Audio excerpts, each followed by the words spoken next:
It didn't start with gas chambers. It started with one party controlling the media, one party controlling the message, one party deciding what is truth, one party censoring speech and silencing opposition, one party dividing citizens into us and them and calling on their supporters to harass them. It started when good people turned a blind eye and let it happen. Good evening, everybody. Today's podcast, Dark Days Ahead.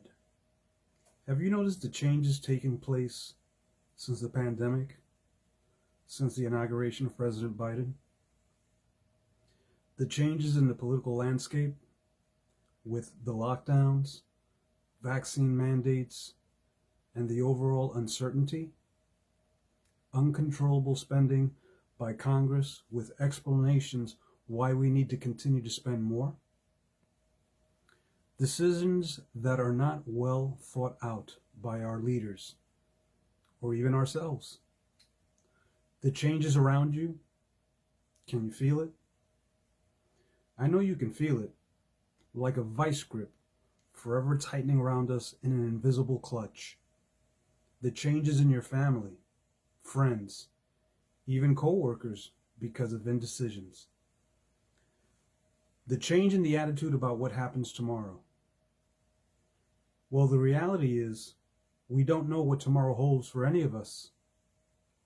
We contemplate this as a temporary situation in the mental sense. But that weighted feeling is like someone performing chest compressions on us while our hands are held down on both sides. Do you notice how the government is willing to ignore the chaos of organizations like the National School Boards Association, who are berating parents for taking interest in their children's education? Who is the NSBA? The National School Boards Association is a non-profit educational organization operating as a federation of state associations of school boards across the United States. Founded in 1940, NSBA represents state school boards associations and their more than 90,000 school board members, and are complaining of threats by parents in the form of violence. You know, the use of harsh words against woke agendas. Agendas like critical race theory, mask mandates, and transgender literature, as well as asking children to choose their sex. The NSBA is concerned because their indoctrination ideologies of the left are being met with resistance, and parents are critical of school board members supporting this method of education. You know, moms are now, they're paying so much attention to what their children are being taught in school. And they are going to these school board meetings and they're participating and they're challenging and they're asking questions. And they're saying, I will not stand for a government takeover of my kids. We are not going to let you indoctrinate our children. We are going to be sure that you are educating children. The NSBA is retaliating against concerned parents by threatening them with the Department of Justice, U.S. Attorney General Merrick B. Garland, under the Patriot Act of 2001. The association is asking the administration to use the Patriot Act, a law that this Congress passed and has repeatedly reauthorized, primarily to stop the threat of Islamic jihadists, to bring criminal charges for domestic terrorism against parents who attend school boards to oppose things like critical race theory or mask mandates, resulting in a recess being called. Ms. Monaco, is it domestic extremism for a parent to advocate for their child's best interests? Well, Senator, as you rightly point out, that violence is not the answer. There can be very spirited public debate, and there should be very spirited public debate on a whole host of issues. But when that tips over into violence or threats, there is a role for law enforcement. But Ms. Monaco, I'm sorry, my time is limited here, and I asked a simple yes or no question, and I have several of them that I want to ask. So I'd like a yes or no answer. Is it domestic extremism for a parent to advocate for their child's best interests? I think when what you have described, no, I would not describe as domestic extremism. What is the Patriot Act of 2001? The USA Patriot Act has the purpose of deterring and punishing terrorist attacks in the United States and around the world, to enhance law enforcement investigatory tools and other purposes, some of which include to strengthen U.S. measures to prevent, detect, and prosecute international money laundering and financing of terrorism. Without question, parental dissent about their children's education falls within the boundaries of this policy, right? Caring for the educational welfare of children is now viewed as domestic terrorism, an act of terrorism against the National School Boards Association. According to the National School Boards Association, it is. The NSBA has requested the DOJ for the mobilization of the Federal Bureau of Investigation and law enforcement to suppress parental rights during school board meetings. Yesterday, the Department of Justice has directed the FBI to use its full authority to investigate any threats targeting school board officials. This just days after a prominent school board association, the National School Board Association, asked the Biden administration for help against parents who are critical of people who work for the school board and the schools and whatnot. At the debate last month, Terry McAuliffe announced, just kind of welled up within him, and he told us that parents no longer have a say in their own children's education, the one that they pay for. Instead, Terry McAuliffe informed the state of Virginia, the government is in charge of your child, period. I don't think parents should be telling schools what they should teach. What about the state officials mandating their citizens to get vaccinated, even those with provable antibodies against COVID-19, the citizens with natural immunity? If you are in New York State, you have no choice but to receive a vaccination. Leftist Democrat Lieutenant Governor Kathy Hochul on September 27, 2021, signed an executive order to mandate all healthcare workers must be vaccinated or face the loss of employment. She stands to lose approximately a 72,000 healthcare workforce and will call on the National Guard and retired healthcare professionals to replenish the thousands of healthcare workers refusing to get vaccinated. Individuals who are taking care of the people who are sick. My job number one in this state is to keep people safe. Clear, simple. There's no way to cloud that. There's no gray area. I need to keep people in this state safe. And we'll be nation leading with our mandate, which strikes at midnight tonight, when everyone is expected in a hospital in the state of New York or a healthcare facility to have been vaccinated. I will be signing an executive order to give me the emergency powers necessary to address the shortages where they occur. And that's going to allow me to deploy the National Guard, who are medically trained, deploy people who've been retired, who may have had a license lapse, bring in people from elsewhere. That is not my first position, though, my friends. My desire is to have the people who've been out there continue to work in their jobs, work in them safely, and to all the other healthcare workers who are vaccinated, they also deserve to know that the people they're working with will not get them sick. While gambling with the chance this action can potentially endanger the citizens of New York State. What I find interesting is Lieutenant Governor Hochul states she doesn't have to do this. However, the question is whether or not the Constitution permits such actions. I don't have to do this if people will get vaccinated. There's plenty of hours left in the day. But I also know I need to be prepared. Governor Kathy Hochul says she plans to sign an executive order to prepare for staffing shortages ahead of the midnight deadline for all healthcare workers. But if their agenda benefits Big Pharma or the path to civil enslavement, then it's okay according to the actions from the left. In Chicago, dog-faced gremlin Mayor Lori Lightfoot as well joined in mandating Chicago's Fraternal Order of Police into receiving the vaccination too. Number one cause of death in 2020 of law enforcement was COVID-19, nothing else. It's foolish to be trying to take a victory lap when so much is at stake. But unfortunately, that's in keeping with the leadership of this Fraternal Order of Police. They will be vaccinated. But the police union is fighting her mandate, and there continues to exist a percentage of individuals and professionals who will not comply because this draconian mandate goes against the Constitution and the civil rights of the U.S. citizens. These two political hacks need to focus on the growing violence in their cities versus mandating their good citizens into compliance. The only possible steps the Biden administration and the state governments have in their power is to force the unvaccinated to lose their freedoms, accessibilities to services such as health care or shopping facilities, just short of martial law. In the meantime, the administration and local governments are going to meet resistance from over 100 million unvaccinated. This is what totalitarianism looks like, people. What our founding fathers came to this continent to escape from, and the leftists in our country who are slowly establishing their Marxist and communist ideologies through law or force if necessary. This is what totalitarianism looks like. Anything against your will. Are you angry yet?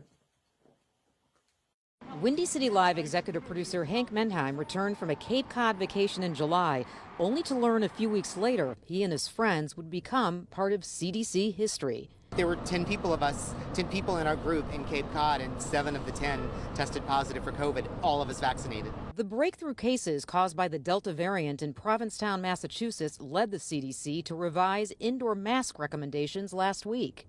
However, why is it that the vaccinated are now becoming breakthrough patients contracting the coronavirus, although fully vaccinated? In Florida alone, the fully vaccinated have contracted the coronavirus, and what media coverage is almost non-existent. The truth is, all the dialogue and controversies about the vaccine seem to indicate a lack of data from the CDC and Big Pharma. Why? The coronavirus vaccine is a cash cow into the trillions, and no one separates a fool from their money. What about President Joe Biden stating the mandate is not about your freedom or your choices? Is that not a direct attack on the Constitution and the Bill of Rights by a sitting president of the United States? Of course I take responsibility. I'm president. Is it the lack of backbone from politicians an indicator no one in Congress who are duly appointed custodians of our freedoms that this country is doomed? And our freedoms continue to erode as a dictatorship from the Biden administration gets no resistance from our appointed politicians, almost like a script out of World Wrestling Entertainment, in which two seemingly opposing combatants are at odds with one another.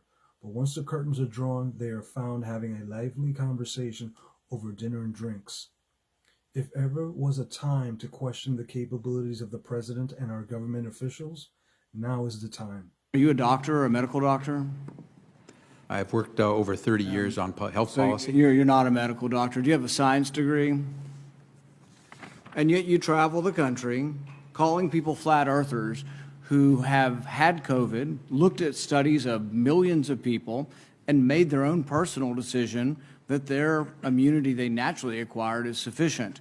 But you presume somehow to tell over 100 million Americans who have survived COVID that we have no right to determine our own medical care. You alone are on high, and you've made these decisions, a lawyer with no scientific background, no medical degree. This is an arrogance coupled with an authoritarianism that is unseemly and un-American. With hostages remaining in Afghanistan and over $89 billion in military equipment lost, and a border invasion happening before our very eyes without a solution, I see the self-destruction of this country is inevitable. What was once a respected country on the global stage just a year ago is now a woke nation being plundered and eviscerated by the left. Is tearing our societies apart and causing ethnic violence around the world. It chooses profit over safety. It is subsidizing, it is paying for its profits with our safety. Something I need to address here has to do with my last podcast about Frances Haugen, Facebook whistleblower. It turns out I need to walk back my story on her because I didn't know that she was a leftist Democratic supporter of AOC. You know, Alexandria Ocasio-Cortez, who showed up at the Met Gala in her rendition of a Chick-fil-A gown.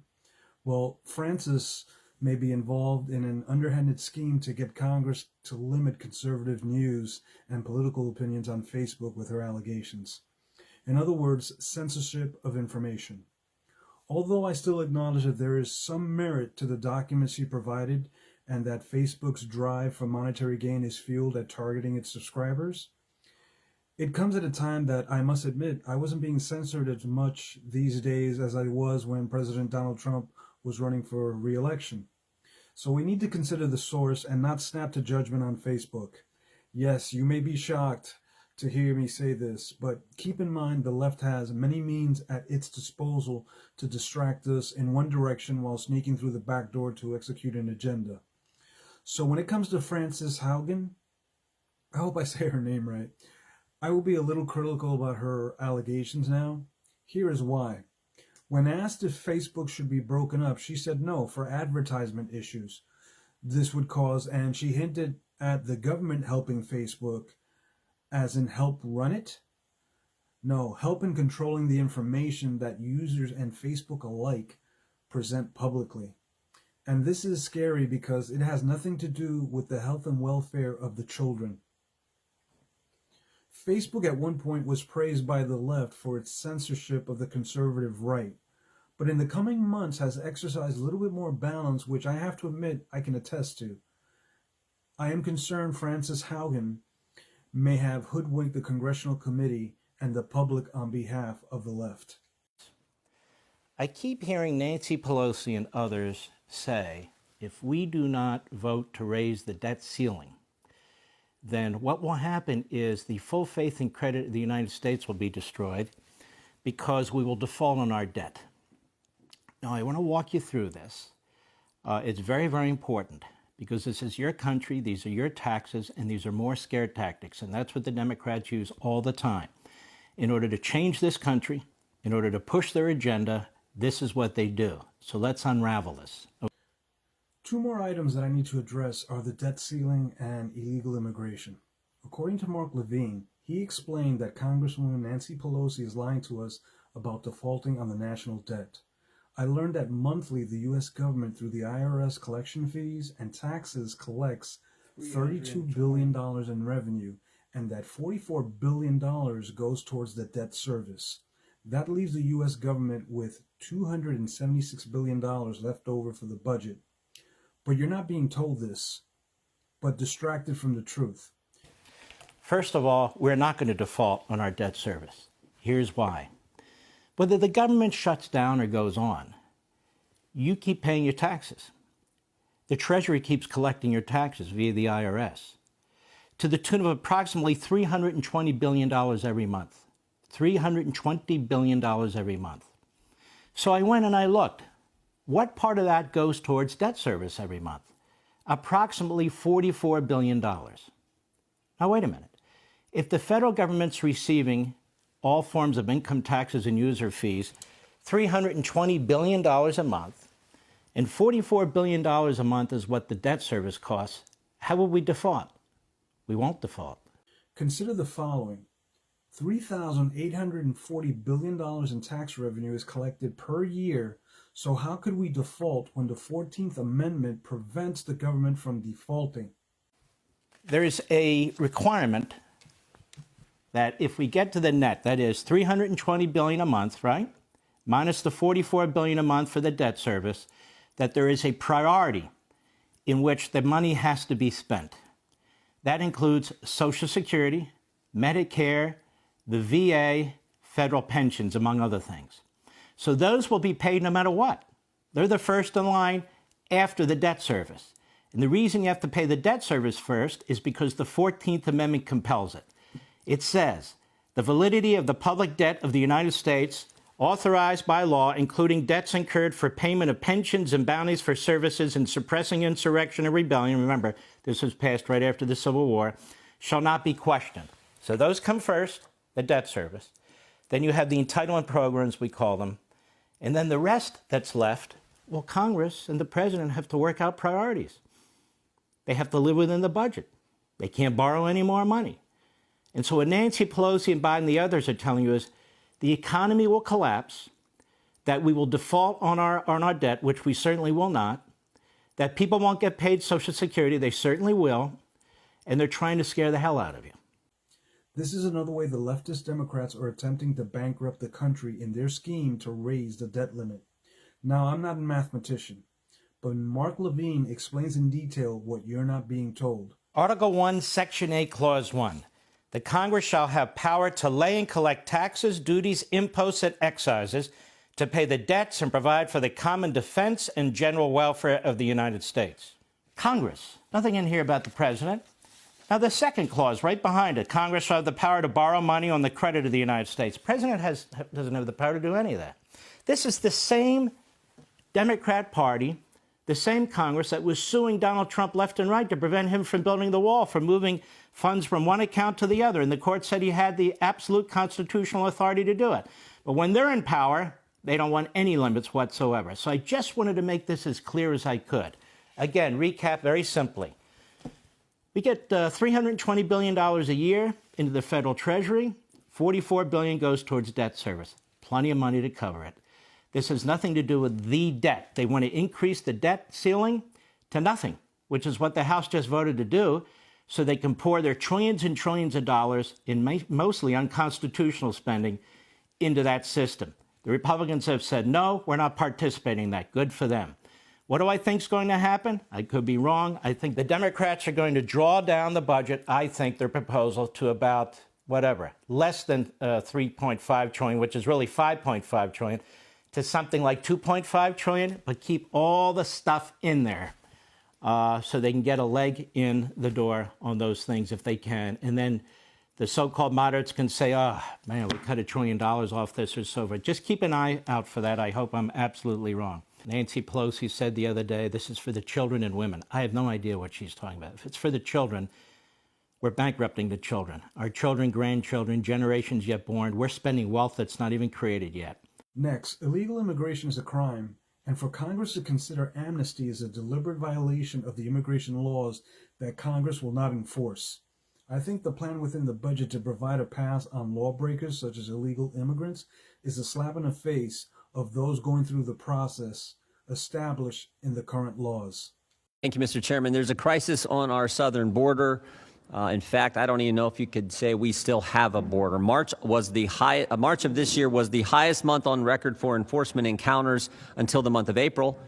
April was the highest month on record until the month of May. May was the highest month on record until the month of June. June was the highest month on record until July, when 212,000 enforcement encounters took place. My guess is August will be higher yet.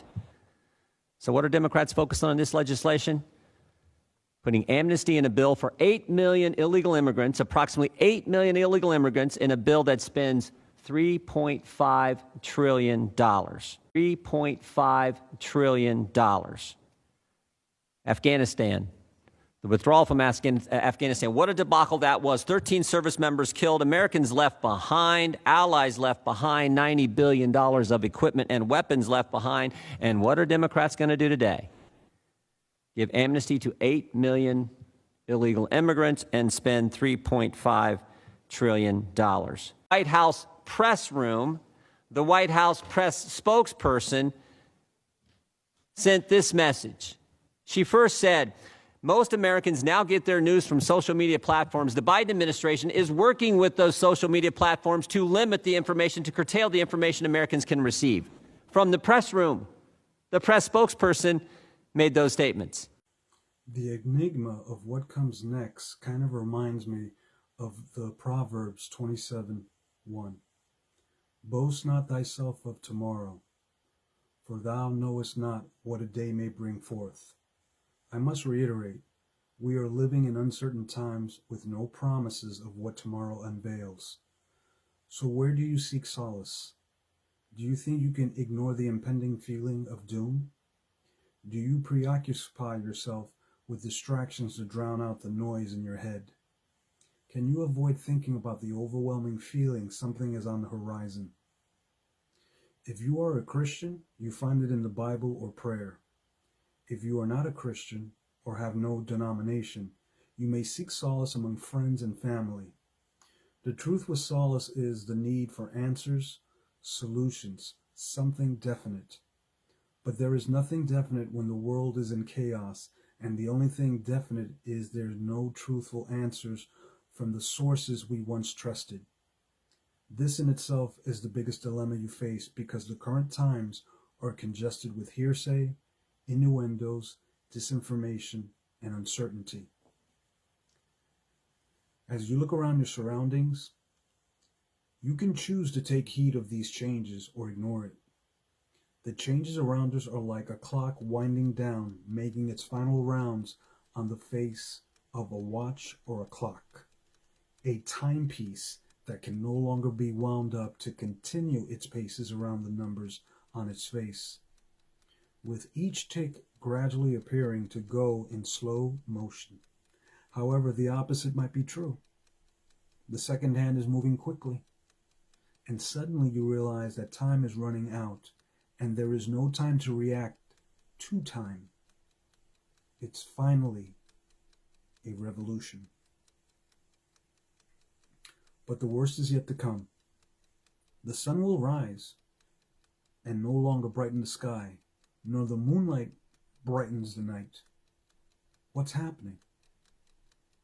All you see is a darkness that surrounds and embraces you like a giant box placed over you. And as the box touches the floor, the last glimpse of light escapes your eyesight, and you're in total suffocating darkness. Do you find yourself clutching your throat right about now? The feeling is like the closing of a coffin lid on you while you're there laying on your back. Well, it's not global warming or the rise in inflation that is causing anxiety amongst you. It is your failure to acknowledge that over the horizon are dark days descending upon us like a strong mist in the early morning hours. Even if the politicians would lead you to believe there is hope on its way, how sure are you can trust the words of a professional politician that you pay to take your rights away? But you see it, don't you? Of course you do, but you chalk it up to the advancements in technology, in the medical field, and essentially a society growing up and adapting with the times. Or what times are they referring to? The good times? Bad times? Or the end times? Wake up, America. Wake up before it's too late.